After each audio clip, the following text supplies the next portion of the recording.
Welcome to The State of Us. Beyond mainstream cable news and party lines, with a millennial and a boomer, The State of Us pushes past the noise and uncovers all the issues that matter. Here's your host, Justin T. Weller.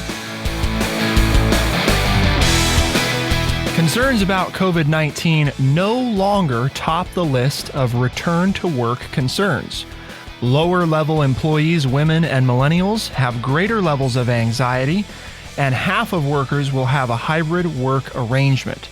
This is all information that's gleaned from the new survey by the Conference Board, revealing a notable shift in employees' greatest return-to-work concerns. More and more offices are planning to reopen their doors in the coming months, but will their workers actually show up?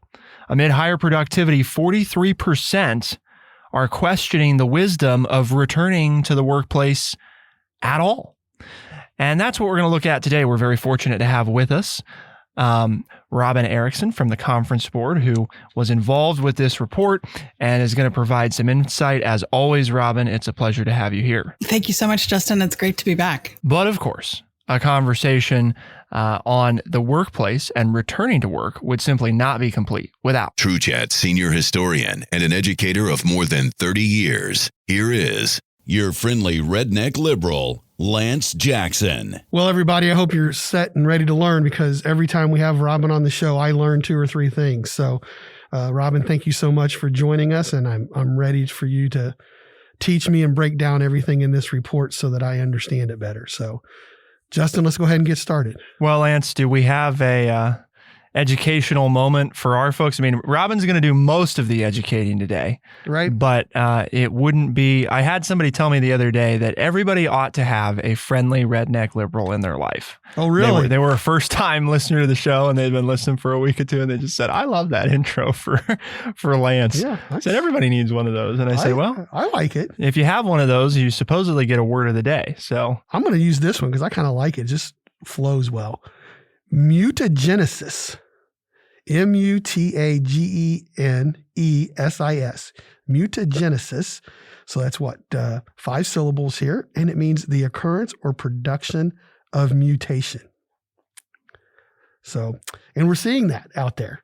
We're seeing that obviously with the Delta variant. We're also seeing it, according to this report, in the workplace, that there has been some change of mind and some similarities still continuing from last March. So there's been some changes in the last 18 months, hence the mutation part of that word. So, Robin, the report contains a lot of different information, but what do you think is the most important thing? If I'm sitting at home or driving, I'm listening to this, and I'm not, some bigwig industry expert, what do I need to take away from this? I mean, what's the single most important thing I should be paying attention to? Last April, so that would be April 2020, the Conference Board was one of the first organizations to put a full-fledged survey in the field that asked organizations, that specifically asked HR leaders how they were reacting with their employees during COVID. And we had that survey in the field in April. And as you guys remember, we some of the states hadn't even locked down at that point. New York declared a state of emergency on March 6th. So the fact that we had a survey in the field in April and published it by the end of May 2020, it was a new land speed record for us in terms of academic research. But we predicted then that remote work would be one of COVID-19's lasting legacies, and in that survey. And then we continued to look at that theme as we did the first survey in April of 2020. We did the second in September, 6 months later. And then we did the third one that came out in May of 2021 called The Reimagined Workplace a Year Later, and the human capital responses to COVID-19. And so in all 3 of those surveys, we asked the same question around, are you willing to hire virtual employees? In April 2021, we found that 87% of the organizations that we interviewed or that were surveyed online are willing to hire remote employees in some form. And before the pandemic, it was only half of those organizations were not willing to hire full-time employees. So it's really, really interesting when you just look at the fact that that number's changed. It's almost doubled. So it was 48% before the pandemic that weren't willing to hire virtual employees. And now that number is much lower. It's only 13%. So many, many more organizations, 87% are willing to hire remote employees in some form. So as a worker, this tells me that I have a better opportunity. If I've been interested in remote work, it's a good time to be looking for it, partly because we now know that a huge percentage of organizations are not only open to it, but are actively doing it, partly because they have to, but also partly because some of the research that the conference board has pioneered and released over the past year has also showed us, right, that it can actually be very effective and in some cases can save money for companies. So as a worker, this is valuable information to me because I know that this is something that I either need to be thinking about more if it's not something that I necessarily want to do because it may become a reality for me either way, or if it is something I'm interested in, it's good to know that more companies are interested in doing this. Correct. And I would just add one more statistic to that, and that is that we did find that productivity increased for the majority of organizations over the pandemic. And that sounds like a really great thing because we know that there was more remote work. I think the biggest question that organizational leaders had when they were looking at, the fact that we were locked down and everyone had to work remotely, I think their biggest concerns were productivity. And then by the time April 2021 came around, and a lot of organizations had remote workers at that point then for a year, we feel very confident that productivity has increased, that organizations know what's going to happen with their numbers. And 46% said that productivity had increased moderately and 13% that productivity had increased substantially. So that's almost 60%. It's actually. So I think you just answered my question. My follow-up question to that was going to be, so why do we see so many more leaders of businesses willing to hire remote workers? And I think, is that what the report showed? Is exactly what you just said? They've seen productivity go up, so they're like, awesome. I mean, I'm all, as the leader of the company, I'm all about improved productivity. Yes. Well, and if you think about it, the number of organizations before the pandemic that had remote workers was actually quite small. So when we asked, what percent of your U.S. full-time employees are working primarily remotely, and before the pandemic, 73% of the respondents said that they had less than 10% of their workers working remotely. And then that flipped so that during the pandemic, so this is April data, 72% said that they had 40% or more of their employees working remotely.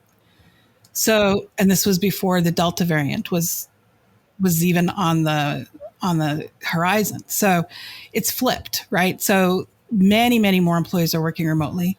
The other thing that I find really interesting is that the focus of COVID-19 has been on that crisis has been on the employee, has been on humans because of safety issues. We had the economic crises. And then, but unlike other crises, so for example, in 2008, when the Great Recession started, the focus really was on organizations' profitability. And so all of the focus was on, what can we do to make more money more quickly? And now it's really on the employees. And I think employees now many of them have been working remotely for 16 months. And a lot of them don't want to go back full time to the office. And so we're actually starting to see employees voting with their feet, so to speak. And when their organization is forcing them to return to the workplace, they're saying, no, thank you. Interesting. One of the things that I've been following since 2011 or so is voluntary quits rate here in the US. And it's the highest it's ever been right now. So voluntary quits is very, very high. And that's because people the labor market's tight and people feel comfortable saying, I don't want to go back to the workplace. And so now what organizations are being forced to do is to offer remote work locations and then flexible schedules as part of their employee value proposition. Sort of like, why should you come work for us? Because we're going to be flexible. So workers finally have a little bit of say-so in what they do. And they found out that, and in this manner, they can maybe get some concessions. If you want me to work, this is the way I want it to do. Well, that kind of leads me into my next question. What's the breakdown between age groups, gender, when it comes returning to the workplace? Who's okay coming back? Who's not? And do you see that, as you started to talk about there previously, any trends developing where we're seeing certain age groups or certain genders saying, yeah, I'm okay with staying at home, or I'm okay working remotely, or it fits my schedule better? We have a survey from June, the one that was posted on July 1st. And in that survey, of over 3,500 employees responded, 80% of them were moderately comfortable or very comfortable with returning to the workplace. So it's a high proportion, very high proportion. And so we were actually curious, is everyone comfortable with returning to the workplace the same? Now, again, remember, this survey was done in June, and Delta was, I think we were hearing about it, but it certainly wasn't as prevalent as it is right now. Right. So when we looked by generation, we actually found, surprisingly, that the millennials who took the survey there was fewer millennials who were very comfortable than there were with the baby boomers. So we thought that's a little bit weird. We thought maybe millennials would want to return to the workplace because they're newer in their roles. They're trying to get to know people.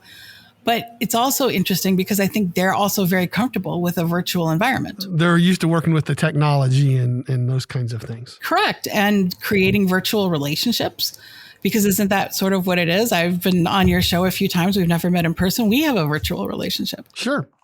Right. And they do that with dating apps and with the way they communicate with one another. And so to do that in the workplace, it's just as fulfilling. And we've done a couple other shows where it shows that millennials just by nature tend to be very leery sometimes, more so than other ages, of interacting with people on a personal basis. They have more anxiety about life in general. Certainly plenty to think about, but there is more to talk about, including how many workers want a hybrid approach, what that breakdown looks like by gender, and also what the potential challenges of this could be. There's plenty more to talk about with Robin Erickson from the Conference Board. Keep it here on The State of Us, and we'll be right back.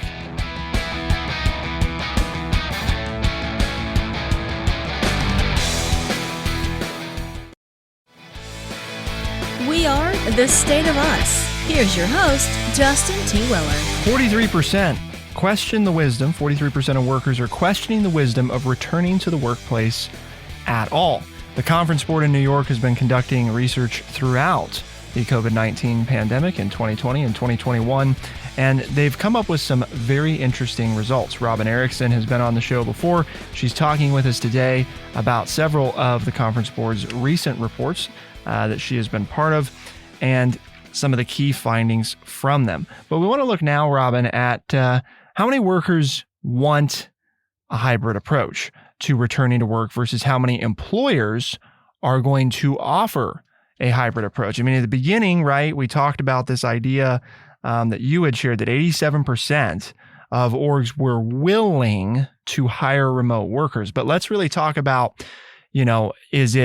are there 50 million Americans that want remote work, but there's only 20 million remote work jobs? I mean, what's this look like, and what challenges is this going to create? So fascinating. And I think it's going to be very interesting to see how this plays out in the next few months. So we did talk about how 87% of the organizations that we surveyed back in April of 2021 said that they were willing to hire remote employees in some fashion. The majority of them would like their employees to be able to commute into the office once in a while, but that's actually understandable. So we actually have some data from a new survey that's not yet published, where we asked respondents, so these were almost 2,500 employees, how important was your organization's stance about the two following issues in your decision-making to pursue a different position? So we wanted to know whether or not work arrangements, when you think about flexibility in hours or work location, were important. And we wanted to know about vaccination policy in terms of whether or not that was important. And so in the data that's going to be coming out, you'll find that over 40% of the respondents said that the work arrangements in terms of work location And in terms of flexibility in hours, over 40% said that that was very important. 13% said moderately. So you're looking at almost 55% saying that that's an important issue in terms of looking for a new role. Vaccination's not quite as important for people who are looking for new roles. The data shows that just over 20% of the survey respondents said that the vaccination policy was very important. 14% said it was moderately important. So you're looking at a 35% of respondents who think that the vaccination policy is important. We're seeing this big disconnect, right? You're talking about profitability, yet we're seeing people choose not to work or deciding they're not going to work. And then we see this labor shortage. How does all this play into that? Or do you think there is something here? So Lance, I actually think that saying people don't want to work is actually incorrect, because you hear about return to work, and we've all been working, most of us at least, except for those who've been unemployed. And so the question is, where is that work happening?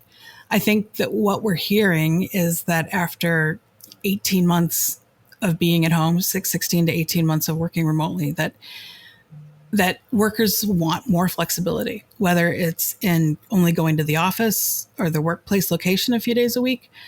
And they want some more flexibility in terms of when they do their work. And we actually just published another report that looked at what thriving organizations had done during the pandemic. We looked at 7 organizations that had had high productivity and high employee well-being during the pandemic. And we found that the number one thing that those thriving organizations did was to trust and offer flexibility. And when you think about it, you can't offer flexibility if you don't trust your employees, because you won't, in many organizations, the reason why the leadership wants employees to return to the workplace is because they don't trust them. Ding, ding, ding, ding, ding. No, sorry.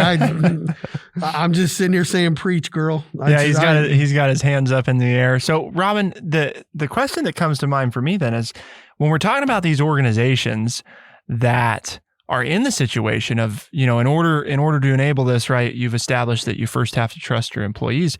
If that trust isn't there, how do you get to that point? I mean, both as management and workers and employees, how do we arrive at that point if it doesn't exist? I mean, it's great, right? If you're in an organization, it exists. So this is not that complicated of a question. But what about in the ones where it doesn't? Building trust is hard, and it takes time. And it's sadly one of the things that is, it can be destroyed in an instant, right? It can take a long time to create, and it can be destroyed in an instant. Mm-hmm. So, my recommendation, some of the other things that these thriving organizations were doing, they sort of seem to me a little bit like Robert Fulgham's book, All I Ever Needed to Know I Learned in Kindergarten, because it's trust, communicate, care. And, for someone who's been studying retention for 20 years, it's not rocket science. If you want to retain your employees, you need to care about them. You need to communicate with them. You need to be transparent. We live in this era of fake news, and it's very clear to people when they read statements from organizational leadership if the leader wrote it or if, the marketing team wrote the communication. But one of the things that we have seen during COVID is a much greater response by organizations to have their leaders be more transparent, to have town hall meetings. I mean, at the beginning of the crisis, we heard about, how some organizations were having town halls twice a week. I actually read about one CEO, God bless him, he gave 10,000 employees his personal cell phone number because he said, if you can't get help during this crisis, please give me a call. And I sort of laugh now because I wonder if, 14 months later, he's changed his cell phone number or not. But I mean, so you've just seen some heroic things. One of the things that happened last year at the beginning of COVID was some organizations were committed to not laying off employees. And so they cut salaries. Some of the CEOs announced publicly that they weren't taking a salary and that their leadership teams were taking pay cuts. All of that demonstrates care. And it also is one of the reasons why I said what I did earlier about how really I think this very long crisis has caused the employee to come to the forefront much more than it has in other crises. The other thing I want to ask you, Robin, because this comes to mind as you're talking about this notion of, do we trust employees, right? And how do we know that they're getting done what we need them to get done? And I was about to ask you this question about, so, how does management know that they're getting their money's worth? And then I thought, well, really, I think it centers more around this question of, are we paying people for their time or for their work? Because if we're paying people for their work, in other words, if your salary is $50,000 a year and I expect you to do these things to earn that salary, do I really care when or how long it takes you to do it, as long as you get it done within the parameters that I'm asking? In other words, if I need it by Friday and you get it to me by Friday, do I really care when you did it or how long it took you? What am I paying you for? In other words, am I paying you to see that you're here in the office, right? Sitting at your desk at the hours that I told you to be here. And that makes me feel good because, well, I must be getting my money's worth. Or am I paying you for what you're producing? And do you think that we're seeing a shift in that type of understanding within company leadership of we're more willing to pay for the work than we are, or rather the end product, than we are for just the sheer time of you showing up and sitting here? I completely agree, Justin. I think that the organizations that are going to be successful going forward are those that are going to morph. And that really is what this is, right? It's a morphing of making sure that each employee knows what their goals are, knows what their deliverables are, and that they're able to get those done, and that's what's being paid for. And I think that what we're seeing is, the more organizations are struggling to fill positions, I think the more their leadership is really being pushed to say, hey, is it really important that this person is in the workplace 5 days a week? Can we make it flexible for them? Now, obviously, you've got to be coordinated. It takes more coordination because maybe you want to have your team there once a week. Well, that means it needs to be the same day of the week, right? And so it takes a lot more coordination. It takes more technology. But I think that all of that has been happening, and it's very hard to, after so long, it's very hard to go backwards. And I think that's what we're seeing with the voluntary turnover rate in the US being the highest it's ever been. Yeah, more workers, in other words, that are willing to say, nope, if you don't want to do it the way that I'm that I want, that it works for me and my life, then I'm willing to go find somebody who is. And as we've identified with the current worker situation where it seems like, at least anyway, that there's far more jobs than there are people to fill said jobs, that gives workers the flexibility to do that without having to worry as much about, well, I need to have something else lined up before I quit because I don't know when or if I can get hired. It's less a question of that, or so it seems. Is that accurate? That is accurate, because I'll tell you, I've been following, as I said, retention for a long time, and we actually did some research that looked at voluntary turnover rates in the U.S. all the way back to 2000. So that was before the crisis in 2001 with 9/11. All the way forward, and to actually 2020 was the last time we ran this research. But looking at voluntary turnover rates data versus unemployment. And for those of you who are statistically geeky a little bit, it's a 0.96 correlation, but it's negative. So it means as unemployment goes down here in the US, voluntary turnover goes up at a 0.96 level. Now, 1 is a complete correlation and usually tracks the same thing.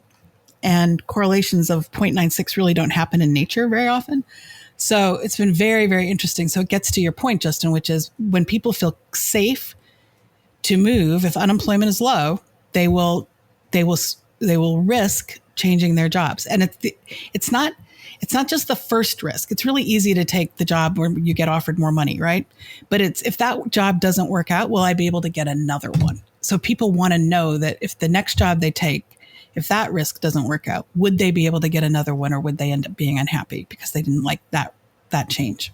I just heard about a friend's mother the other day who's much later in her career, generationally in a different place than me, who left a job where she made more money to go work in a job where she made less because she liked the job better. I just think that very anecdotally speaks to this idea that that there is a mindset shift occurring among some workers, that because there's greater flexibility, it does become more about what I want and what's going to bring me happiness. Obviously, I still have to make money, but maybe I'm willing to make some of those sacrifices for employers who are offering the right kind of environment for me. So, Robin, we really appreciate you coming on today and sharing this information. Tell us if people are interested in learning more or reading about some of the research you guys are doing, where can they find all this? Where do they go? So they can find our latest survey data at the conference board. You can actually search press releases. Like I said, we'll have some data coming out in the next couple of weeks. Or you can look up our survey from April that was published in May, the Reimagined Workplace a Year Later, Human Capital Responses to the COVID-19 Pandemic. We're interested to hear what you all think, so send us an email, podcast@thestateofus.org, podcast@thestateofus.org. We'd like to hear your thoughts on what Robin shared today, and also we've got linked on our website, thestateofus.org, one of the surveys that was used for today's show, so you can certainly check it out there and get to the conference board's website that way. Again, Robin, thank you so much. It's always a joy to get to talk to you, and hopefully you'll be back on again soon. Thanks so much, Justin. I look forward to it. Lance and I still have more to talk about. What do we make of all this, and what does it tell us about what's next for the future of the workplace? To find out, keep it here on The State of Us, and we'll be right back.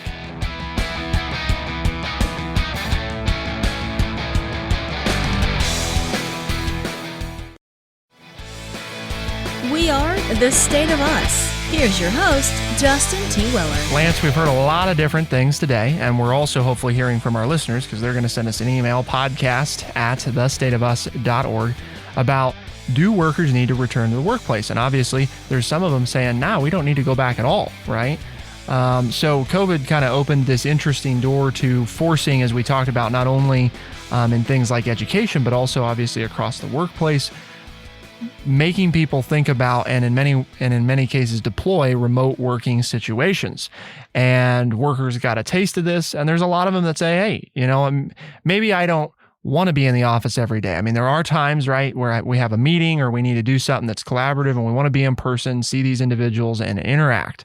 But a lot of the time I can do my stuff at home. And it raises that question, this fundamental idea about, are we paying people, right, for their time, or are we paying them for what they produce? And very interesting to hear from Robin the way that breaks down. So what was your biggest, you listen to all this, you digest all this information, these stats. What do you think the single most important thing is for our listeners to pull from this? Well, that it's most satisfying to work for an employer who trusts you. I think that's the biggest takeaway, is that if you want to be happy at work and have a happy life, you need to find somebody that you can work for who trusts you as a worker, who doesn't need to look over your shoulder and believes that you will get the work done, does not micromanage you. And I think, and I understand what Robin was saying, but by the same token, I do believe, and I would love to see a study on this, that there are people who are choosing to no longer be a part of the workforce because of the pandemic. Because I know that when I taught school, I used to teach a lesson on, okay, here's how much money the second worker in the family is going to make. Okay, now they're going to have to buy clothes, transportation, childcare, all these other things. Is it really worth it? Is it worth it for the second person to leave the house? And notice, I'm being gender neutral there on purpose, because my fantasy as a married couple with children was to be able to be a house husband. I wanted to stay home and cook the meals. And in the pandemic, we had that. And when you talk about, and we've done it many times on this show, the low wages that are out there, and then you start to say, well, wait a minute, we made it okay. I got to spend more time with my children. We actually saved on our grocery bill because we bought things at the store instead of picking something up and eating fast food 5 nights a week. And I really like this slower pace of life. So I really do, and I understand that that's not what they were looking at in their report, but I do really believe that we may struggle to get all these jobs filled, because I don't think people are just looking saying, I want remote work, but until pay comes up, it's not worth it to me. The quality of life, take the pandemic and the fear and the anxiety that you or a loved one might get sick and might actually pass away. But just the fact that I liked the slower pace of life when there was an adult at home who could take care of things, who enjoyed taking care of those things. And we actually made it financially, because I think the belief is always, well, 2 paychecks are better than one. Well, it depends on what the 2 paychecks are. That's not necessarily true. To get the paycheck, right? Right. And I believe the pandemic showed people that no, that's not necessarily true. Depends on what that second paycheck is. And does that person need the self-fulfillment of working an external job? Yeah. Right. Be it remotely or in the workplace. Well, because for example, I mean, part of what you experienced during it is you were able to get a job, which has some important self-satisfaction, right? But it was on terms that were agreeable to the way that you wanted to be able to do things, that still let you make meals, right? And work around the house and do some of those things that you wanted to do, but you could get a job that was on those terms. Now, did it pay as well, as going out all the time? No, but to your point, you are also saving money, right? So, I mean, that's the balance, I think. Exactly. The point you're trying to make, right, is this idea that there's a lot of factors to consider, and it's not just, well, I'm going to go out and I'm going to get this job, and I'm going to make $50,000 a year. Okay. But if I can have a job and I only make $35,000, $40,000 a year, but I don't have to go anywhere, right? I save a lot of money because just the sheer number of times that you're going to eat out, right, are all by itself a big expenditure, let alone where do you have to go? The commute, right? And transportation. What does that cost? And the car. Clothes. Exactly. It just goes on and on. And to be honest, I'm not working this year because no opportunity has come up. Now, are there jobs available in our small town? I could get a job this afternoon. Guaranteed, because I've had students who I guess I am working, I'm coaching a little bit, but I'm not working during the day in a typical job. But I've had students who go and apply for a job and they start as soon as the interview's over. They say, can you start right now? So, I mean, I can go get a job, but I'm choosing not to because the pay nor the job is paying well enough to take me away from the things that I found that I enjoyed doing at home during the pandemic. And I can't believe that I'm the only one. And I think that's going to be another impetus to maybe see, because we're seeing it, right? The signing bonuses, the wage increases, all of these things to get people to work. And I think we're going to see salary increases. I think we're going to see more remote work, more flexible hours, because the workers are in control of things right now. Well, and that's, as we've talked about, in the type of economy that we have, right? Supply and demand. The demand for workers is higher than the available supply of workers. And that means that the power is in the hands to dictate the price, terms, et cetera, more than it typically is in the hands of the workers. So I think that's also why, I think that Robin's right. Obviously, you have companies that are naturally more trusting of their workforce or have built a workforce that way.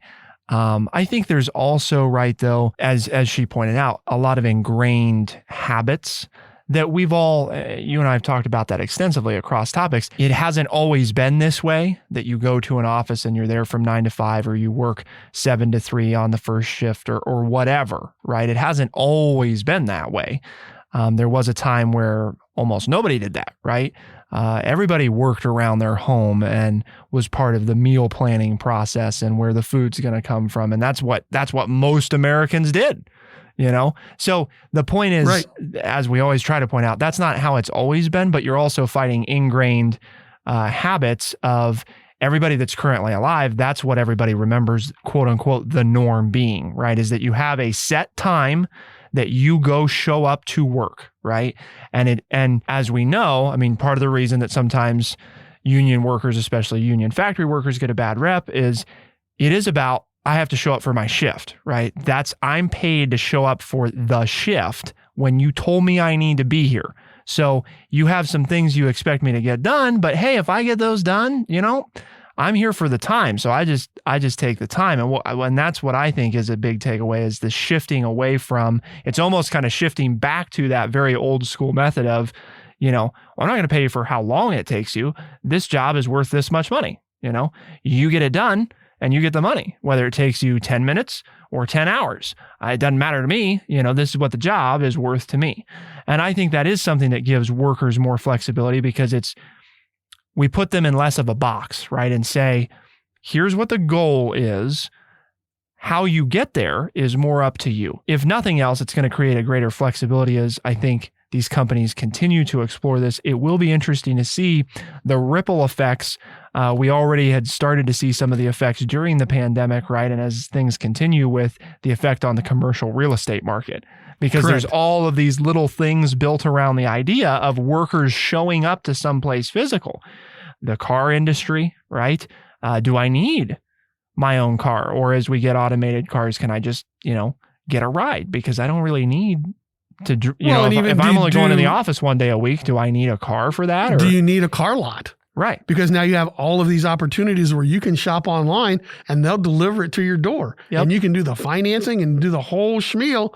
So what's going to happen to all these big car lots that are across the United States along the highways that for years have been the way it's done? It's not going to be that way anymore. And they really don't make a lot of money when you talk about the car industry on selling a car. And so we could see a lot of major shifting here.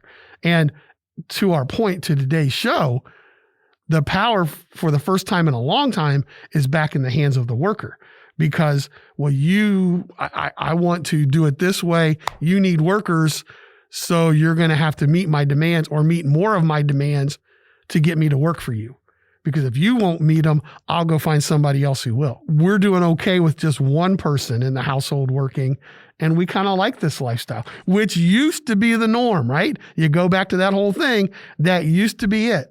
And I'm not gender stereotyping, because like I said, I would love to be the house husband. Always would have. The entire time I worked. Your friendly redneck liberal is happy to stay home and keep the home fires burning. So, Lance, why do we have this conversation today? What was the point of bringing attention to an issue that maybe is not getting as much attention? Because we wanted to talk to Robin. But well, that is true. Other than that, because we love to chat with her, because she just makes us smarter. But no, we at True Chat here, we have a mission, and that is to educate people by providing honest, open, and respectful conversations. And hopefully you enjoyed it. And whether you're on a Zoom meeting with your coworkers or you're back in the office and you are talking to them at lunch or around the water cooler and they say, where are you hearing this interesting stuff? That's kind of right up our alley. Well, tell them they can listen to The State of Us on Spotify, Overcast, Stitcher, Apple Podcasts, and everywhere podcasts are found. The State of Us is available Tuesdays and Thursdays by 4 a.m. Eastern Time as a podcast and can be heard in select talk radio markets around the country on the weekend. So check your local AM and FM station. For The State of Us on True Chat in Urbana, Ohio, I'm Justin T. Weller. I'm Lance Jackson. Special thanks to our producer, Bradley Butch, and thank you to Robin Erickson from the Conference Board for being today's guest. And thank you all, our audience, for tuning in. We'll see you next time. Be the change.